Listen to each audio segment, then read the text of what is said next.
Hey guys, I have a question for you. How do you spread abundance? This year, Joe and I are spreading even more abundance by giving out insights on money, wealth strategies, and resources in our current newsletter, Creating Abundance in 52 Weeks, that we want to share with you for free. So sign up right now as you're listening to this episode on our website at www.abundantculture.co. That's .co/newsletter. www.abundantculture.co/newsletter. Don't let delay get in the way of your abundant year. Now, back to the episode. Welcome back to Abundant Culture Podcast, where we dissect the mindsets and tactics of the true beasts of business. People like Gary Vee, Grant Cardone, and Warren Buffett. All to create a blueprint to experience life more abundantly. Hey everybody, it's Joe. Welcome back to the Abundant Culture Podcast. We're so glad to have you back again this week. Today, we know that there's tons of entrepreneurs out there who have experiences, knowledge, expertise that they would definitely like to share with the world. And sometimes the best way to share that knowledge and expertise with the world is through a book. But some of you are apprehensive, and rightfully so. You don't want to publish through a big publisher because you don't want to lose that creative control that you have over your vision. And that's totally understandable. But you also may not know all the things that you need to know. You may not have all the resources that you would need in order to be a successful self-published author. And that's totally understandable too. But what if there was a third option? A third option to where you can get all the guidance and the resources that you would get from a big publisher, but you still get to maintain creative control over your baby, which is something that you would get from being self-published. Not to mention, you get to keep more of the money that you make from this book. Well, that third option does exist, and it's called micro-publishing. And that's going to be the topic of discussion today. So get ready to listen to and learn from our good friend, Rebecca Hall Gruyter.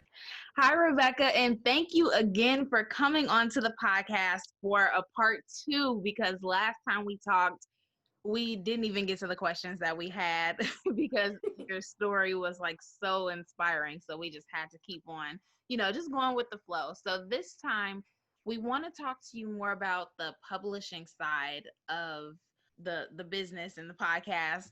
So our first question for you is, what are the pros and cons of self-publishing? Okay, perfect. Well, thank you for having me back for part 2. I'm excited to be here with both of you. And the pros and cons of self-publishing, what's nice about self-publishing is that you're in control. So you can control the timelines, you get to fully control all your content and bring that forward. A downside of publishing is there's self-publishing is that there are so many bits and pieces that especially a first-time publisher may not know. The first time you're bringing your book forward, you may not know who to go to for editing, or that you need editing or formatting, and how does it need to be formatted, and learning to navigate the system that you're wanting to upload the book into, and the cover design, and all the different pieces. So there's much more to bringing your book forward and publishing it than just the writing, and I shouldn't say just, but the creation of your content. There's all these other pieces that go into the mix so that your content can really be perceived powerfully and professionally. And in the publishing world, people who are in it and reviewing books can very quickly tell if a book looks more self-published versus professionally published, and it can deposition authors and their content, which I don't want for anybody. I want everybody to be able to show up powerfully and professionally and have their message really be heard and touch the hearts and lives it's called to touch. Absolutely. With that being said, what are, I guess, those pros and cons that go along with traditional aspects of publishing? So like maybe Like going through through, like the major publishing yeah. companies. So there's a few things to think about. It's, if you want to pitch your story, they call it, before a publisher, one of the larger publishers, traditional publishers, to get it picked up, you can, but there can be really long timelines. 6 months, a year and a half, 2 years before it actually comes forward. The traditional publishers are not as concerned about best-selling campaigns, marketing, that side of things. So that's going to really fall on the author themselves to bring forward and represent their book. They become the messenger of their book. That is always the case, by the way. But with one of the larger publishers, they are less involved in that, in the strategy. They're bringing the book forward. And if they're going to bring it forward under their brand and their name, they're going to be splitting the royalties. If there is a split, sometimes just depending on the contract, they may pay you and provide all the publishing services, but that payment is not the millions that people sometimes think it is. It can be $500, maybe $1,000, and you're giving up your content and a lot of the control around that. And I think that's something that's really important to look at, because our content is so valuable that we're bringing forward. And I think it's important, so this is my bias, and I think it's important that people own their content, that they have all the rights, that it's not restricted in any way.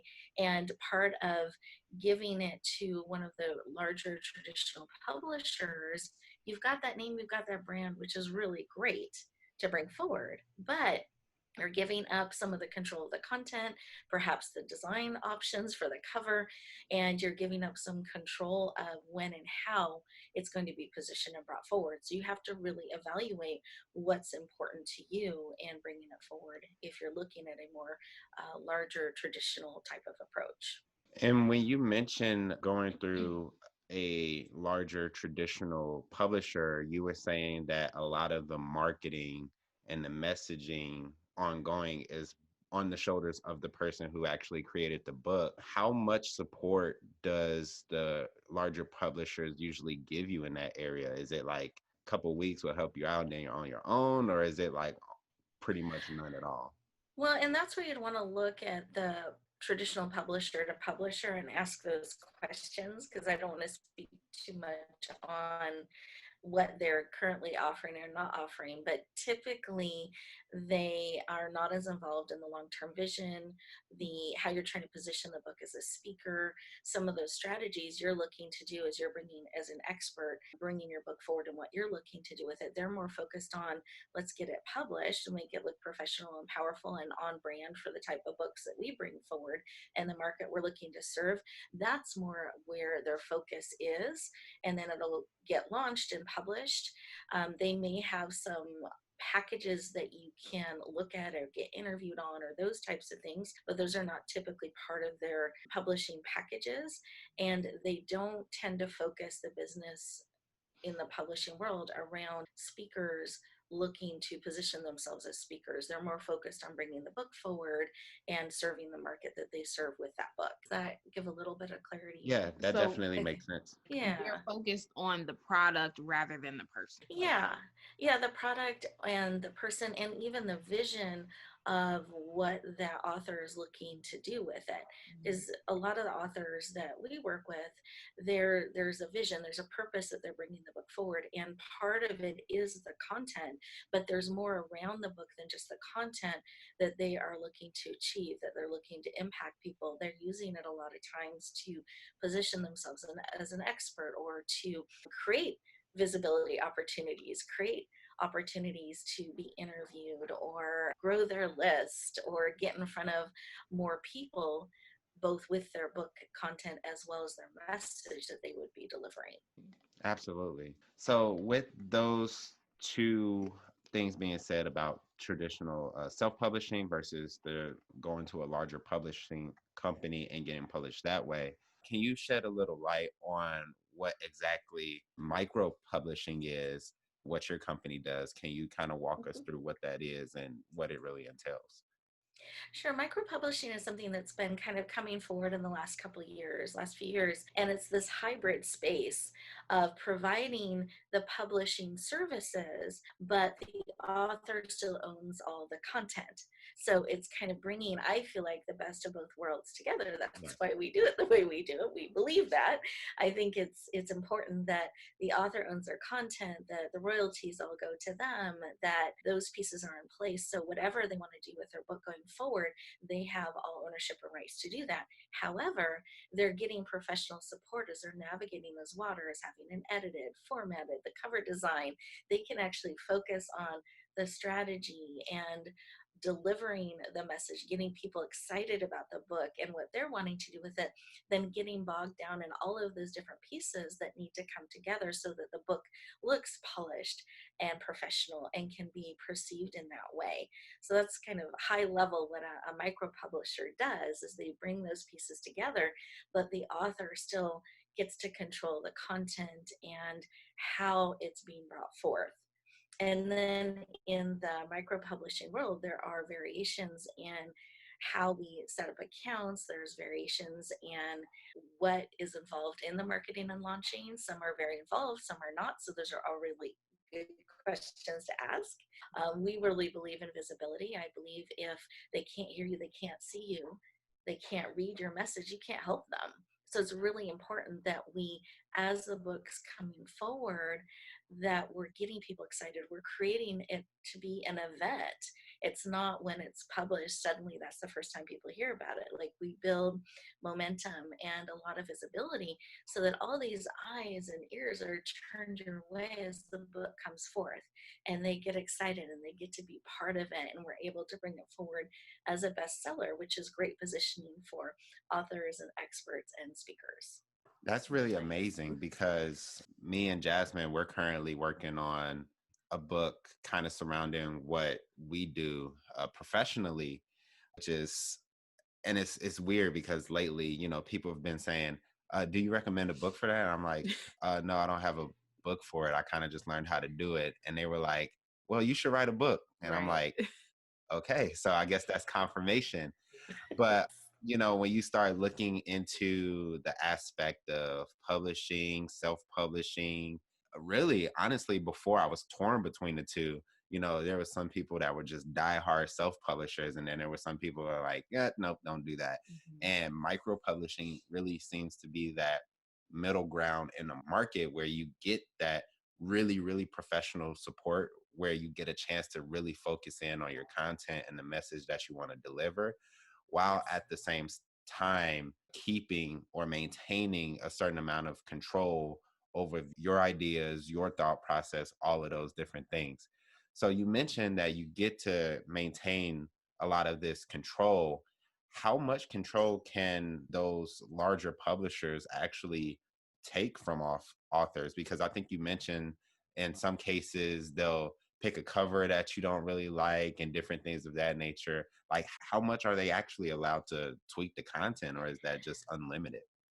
Well, it all depends on the contract that you sign with them. So always read the fine print. Sometimes we can get starstruck by things or by people, and it's still important to make sure that we're reading that detail, that we're making sure that it's in alignment, that we're representing our content, our book, and our message the way we want it represented.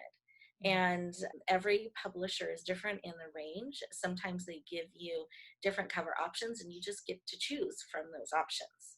Our design team, we aren't going to stop tweaking it till you're happy with it and you feel really good. I think it's important that the cover represents you, but we're going to give you advice and direction, because sometimes as an author we can get so focused on our vision, we want to make sure we're still building a bridge that people are trying to reach. Yeah. So we, in our process, we'll give you feedback, we'll give you direction, but the choice is ultimately yours of what you decide to do and how you decide to bring it forward. Same thing with the content. We actually personally review it. I read every book that we bring forward, and I give suggestions, I give ideas, I give feedback, because if there might be a gap, because our mind will just read where it needs to go. But from a reader coming in, I read it from a reader perspective, I read it from a publisher perspective, from a content flow perspective, so that there aren't gaps. Or sometimes, you know what, we could add this feature into your book and it would help achieve what you're looking to do as a speaker. It'll grow your list and you're going to be able to reach people and reinforce your message. So we have an ongoing dialogue like that to really support you in bringing your content forward. Some of the larger publishers are going to say, okay, your book's too long, cut it down to this many pages, period. before we'll even look at it and do the next step, whether the content review is part of it or not, and rather you want to shift your voice or perhaps as an exact match to who they're trying to reach. So just you really want to read that contact and really contract and ask good questions about what's important to you. And sometimes when you're navigating through the first time, you don't exactly know what's important to you. You don't always know those questions to ask. So really being thoughtful, looking at the contract, maybe even getting some support in that is really important. Whichever direction you decide to go, you want to make sure it's in alignment with what you're wanting to bring forward and your short-term and long-term plans with it. Because for us, a book isn't just a book, it's part of a bigger picture, and we want it to reach as many hearts and hands as possible. We really want it to make the difference it's called to make. Because like you were sharing earlier, I love that, how they're like, where's the book? Where can I learn about this? You should write a book. Those are things to be listening to, because when you bring a book forward, it's because it's needed. It's being called, just like it sounds like it's being called with you guys. I celebrate that. And really listening to that and know that and trust that there are people that are waiting for what you're looking to bring forward, and there's a hunger and need for it. And then I believe part of the media marketing part of bringing a book forward is creating that bridge, so that people who don't know about you yet can learn about you, and those who do can take it to another level with you. Absolutely. So can you walk us through like what it looks like from the moment somebody's like, I want to write a book, all the way to the editing and then the actual launch and then the bestseller campaign. So can you Mm-hmm. walk us through like that whole process and what that looks like? Sure. And everyone comes to us at a little bit different place of what they mean when they're ready to write a book. Some people have an outline. Some people have part of a manuscript written or completely written. Others, it's an idea that they want to bring forward. So part of that initial conversation and starting is looking at where are we at, and where do we want to go, and we start to build a plan with that. So if somebody's coming to us with the idea and they're ready, part of those first couple sessions that we have together is really mapping out the plan, doing some brainstorming together. What are the key pieces we want to make sure are included in this book for what you're looking to achieve, and then putting some order to it. And that way it gives an outline for the authors to be able to use and to bring forward. So we've got to start where people are at. And then the writing process, and every journey is a little bit different on the writing process. I have authors that go away, they take that outline, 2 weeks later, they come back with it written, manuscript. They're awesome. I have others, it's a different journey. So on average, I would say it takes 3 to 5 hours to typically write a chapter. So just as people are kind of mapping, looking at doing your schedule, I think a really good pace, if you're one that's not, you don't do it in one block, looking to get a couple chapters out a month is a pretty good pace. So in about 6 months, you'll have your content written. And then as we go back and forth and you send in your chapters, we review them, we give you feedback. So then you're able to start weaving that in to what you're continuing to write. Some of the areas that authors miss and are really, really important is you've got to cite sources, because you can't just declare this is how it is.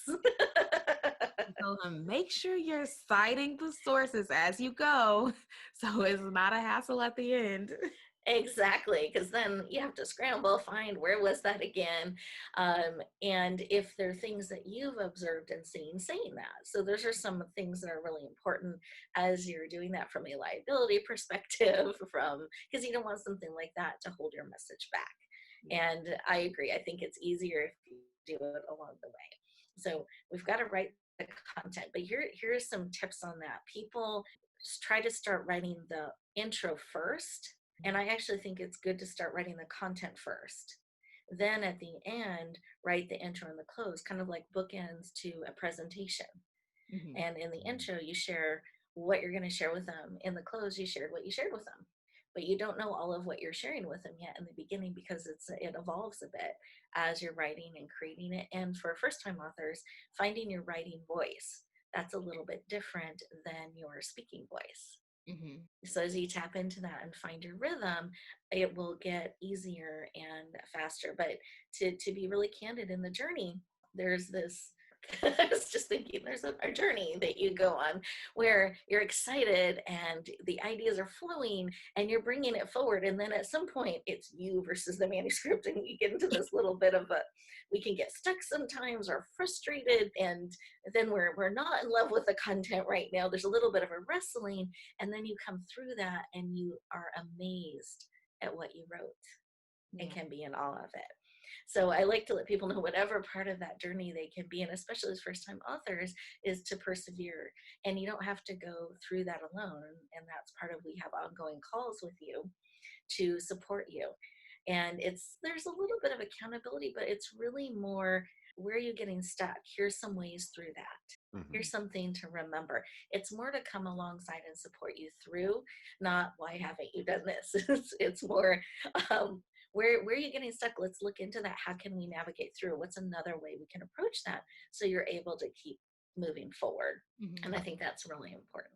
And then once you have all that content written, you want to get it edited.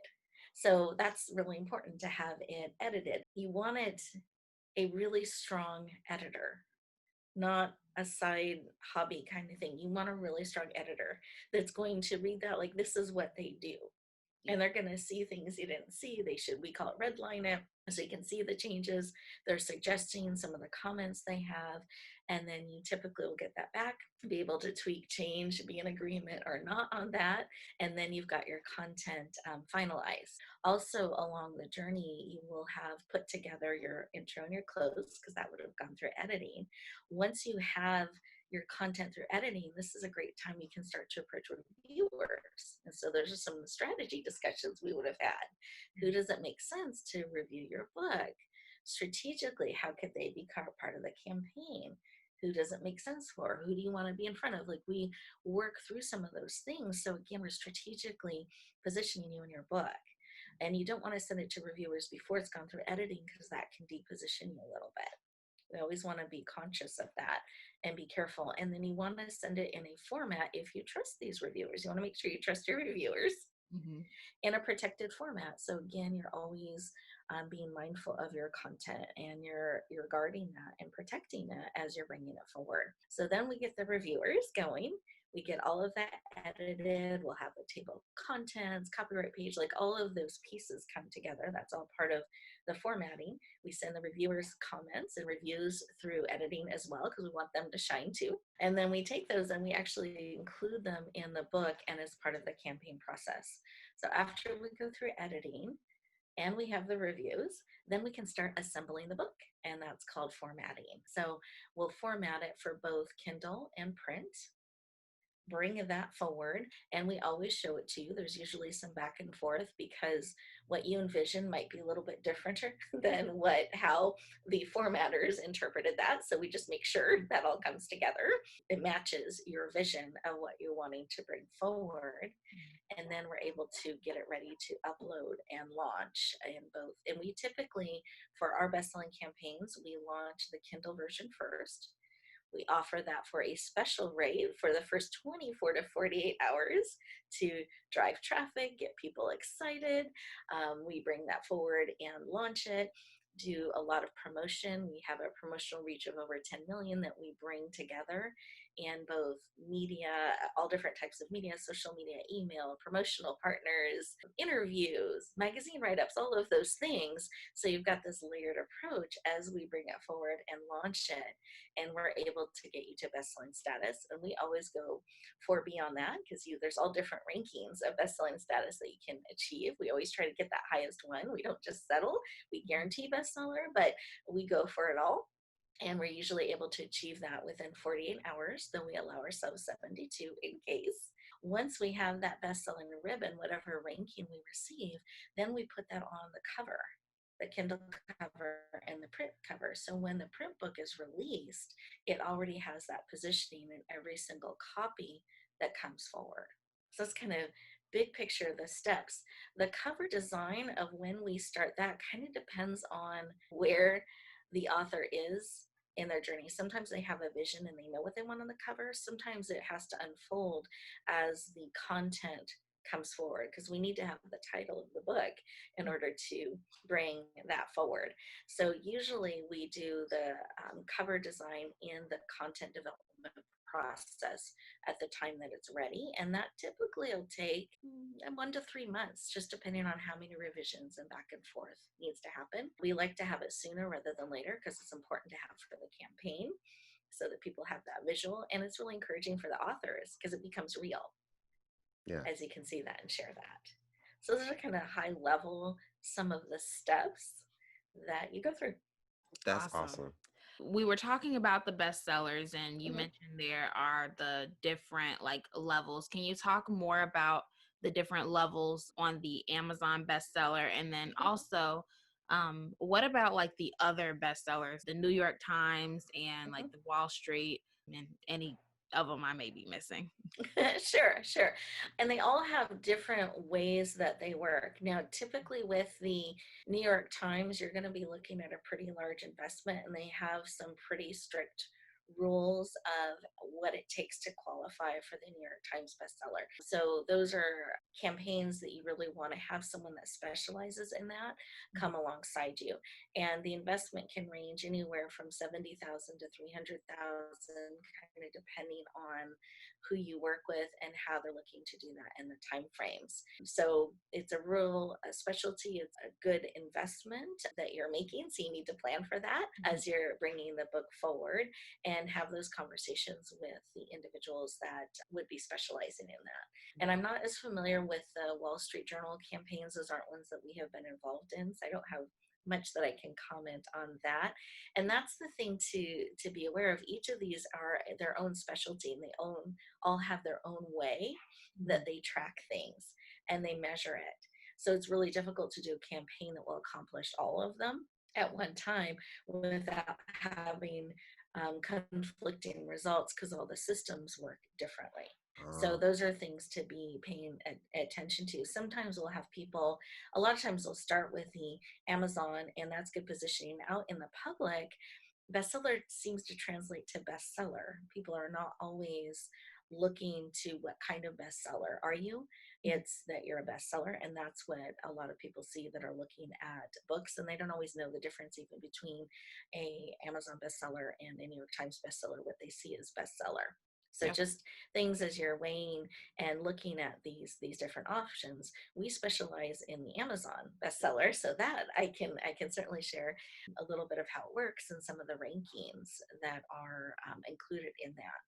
So with Amazon, there are 4 different rankings that happen within that system. Bestseller means that you're in the top 100 in that category in the country that you release the book in.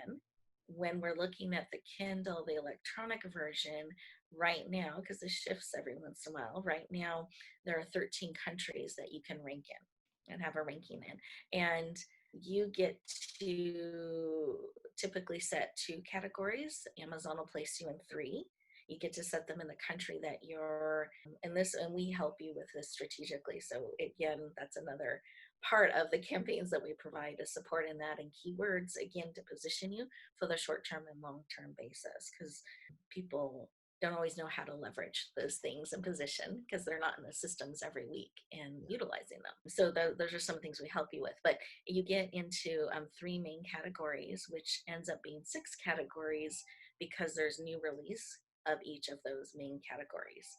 And then that gets translated into every country, and they have a little bit different categories in every country. So potentially in all of those 13 countries, there are up to 6 categories that you can place in. Oh, wow. Okay. So that's great. So lots of opportunity. But the other thing with Amazon is if you don't see it, you don't track it, it didn't happen.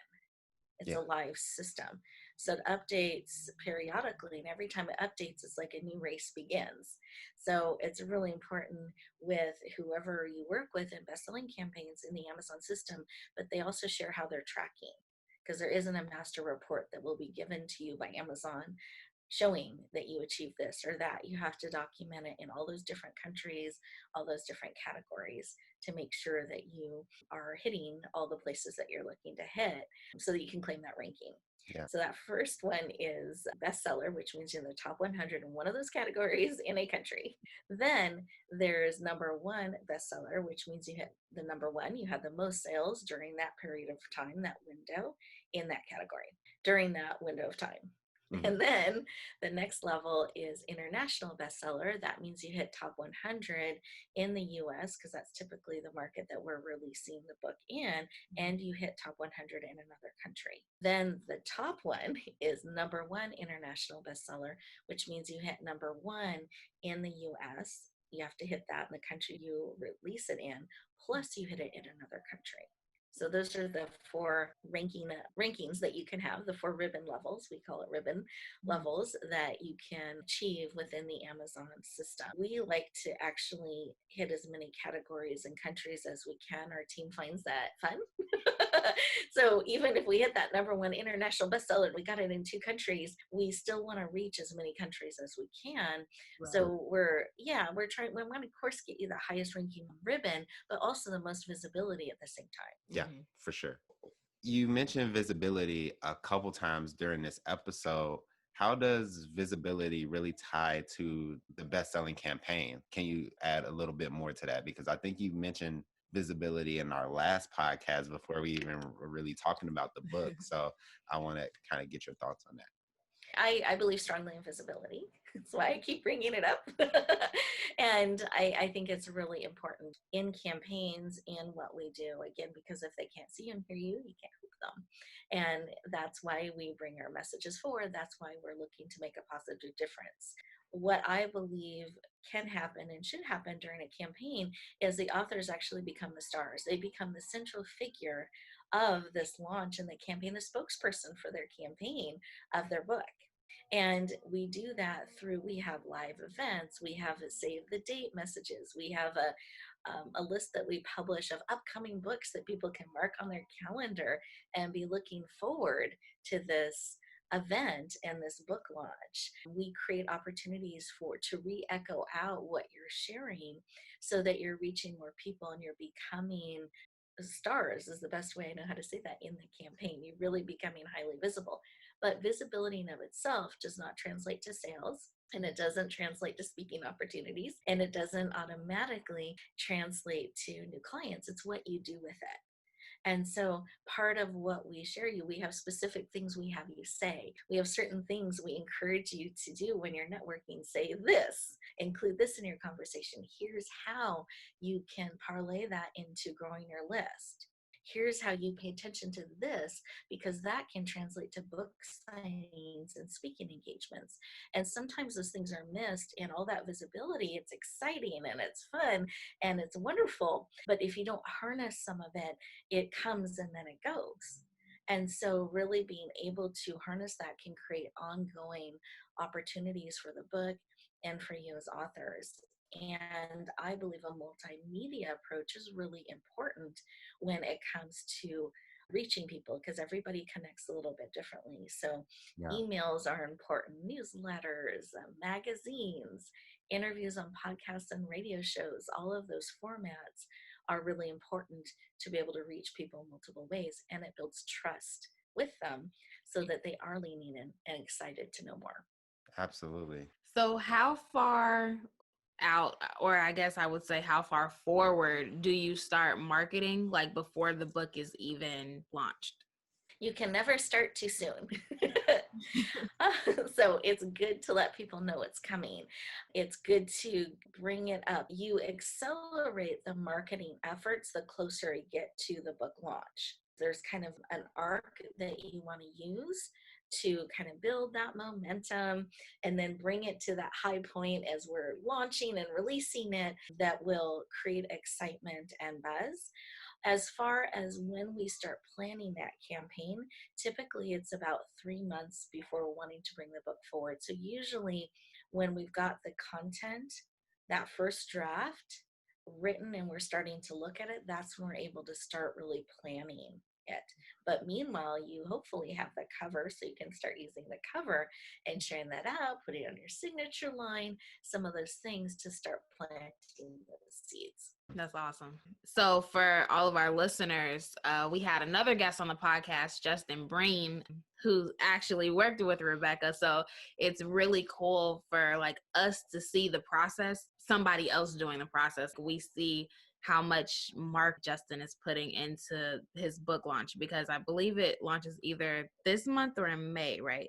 Yep, May 19th. He's been on like a whole bunch of podcasts. We see the book, the cover everywhere. It's really cool to just see the process, you know, from the outside looking in. Oh, I'm glad. And his book's amazing. We're excited about it. Can't wait to bring it forward. So everybody save the date, May 19th. For sure.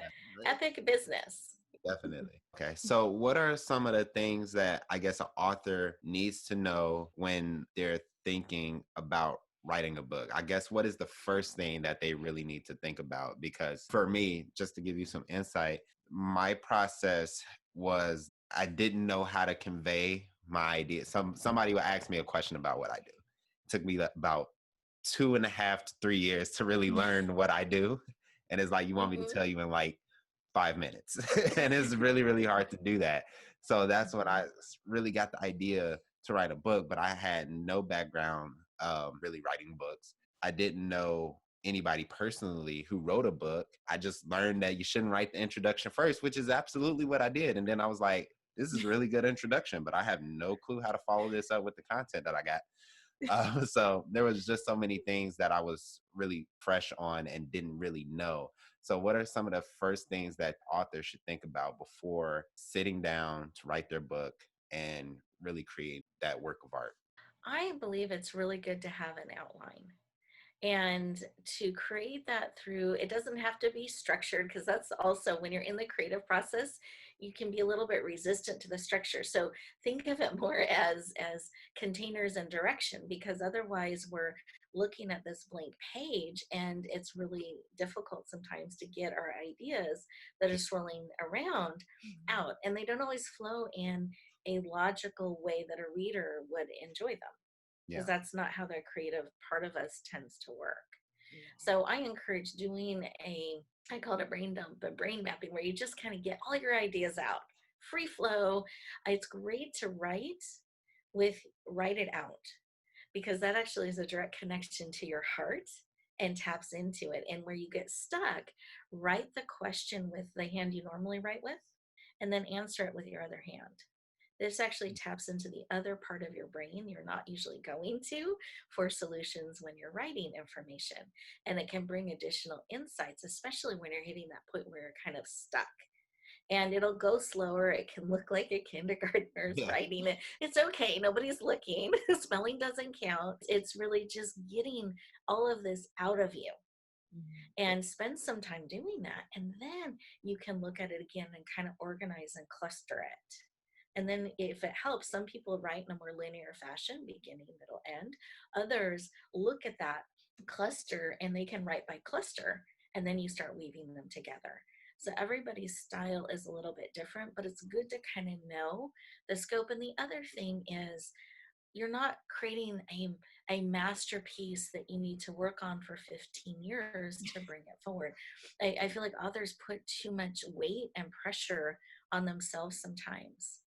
And you're always going to be evolving. You're always going to be growing. There always are going to be more messages that you can bring forward. That can be book 2.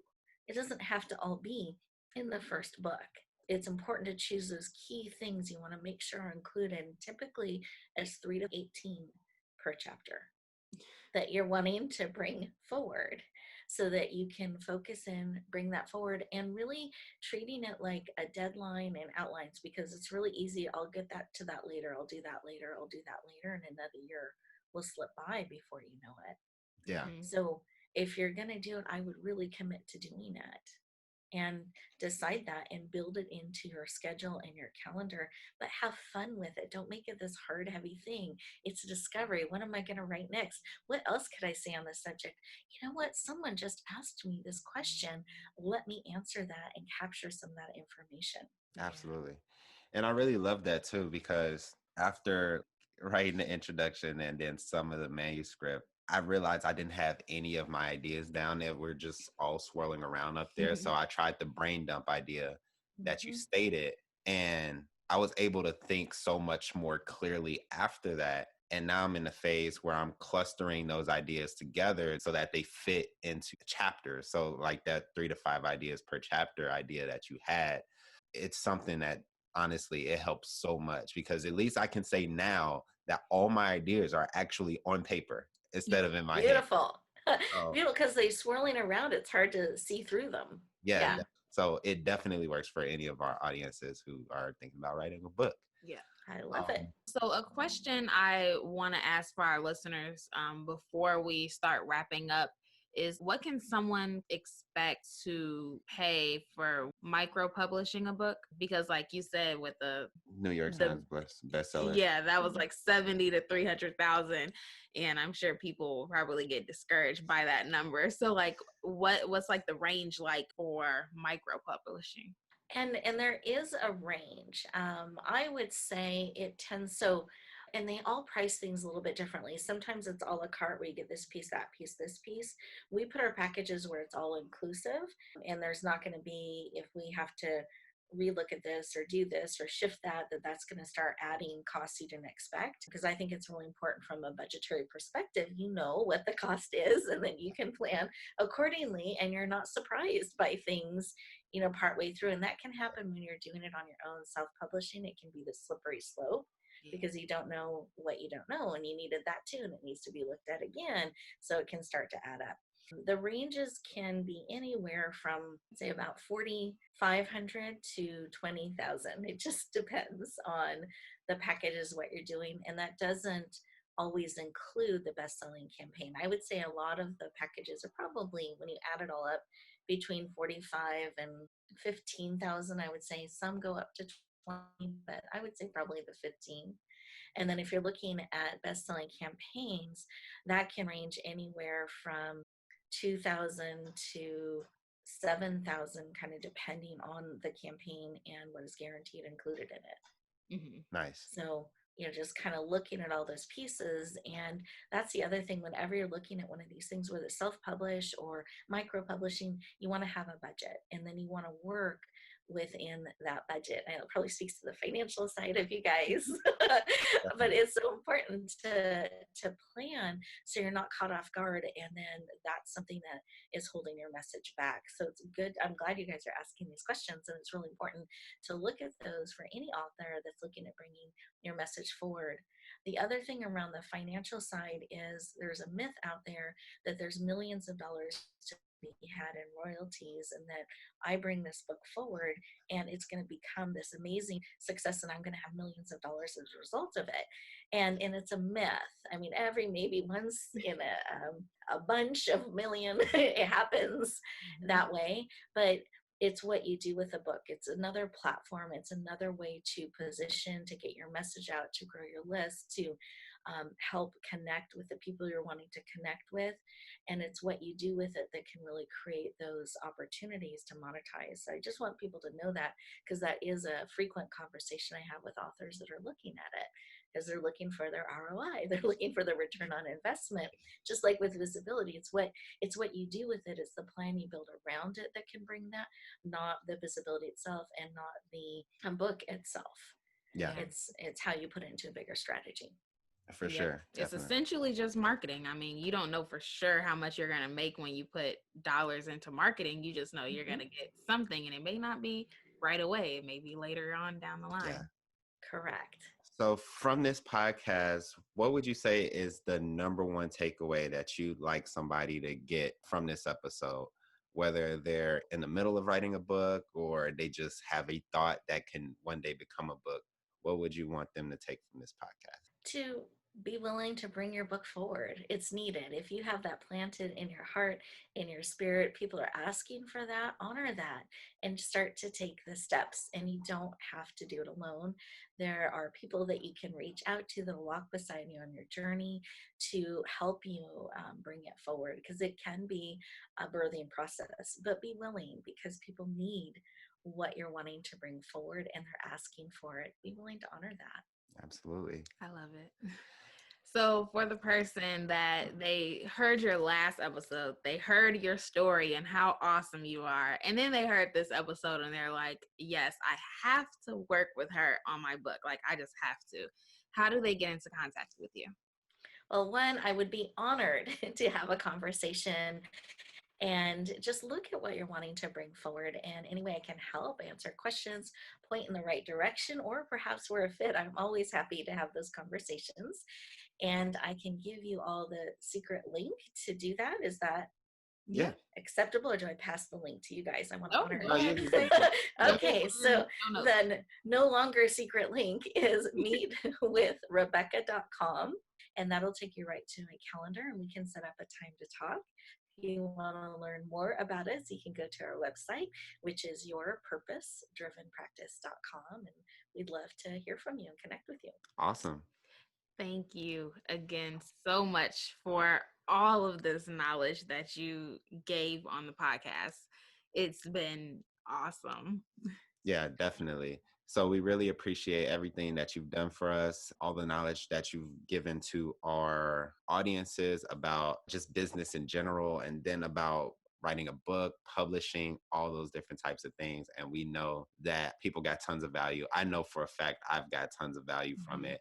And this value is going to turn into a book. So it was very, very productive. So we appreciate it.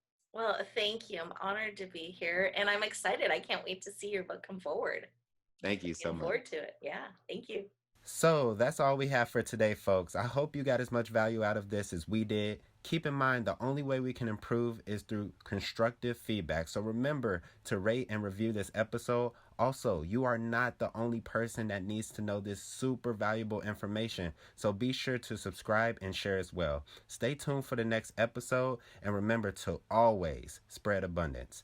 Peace.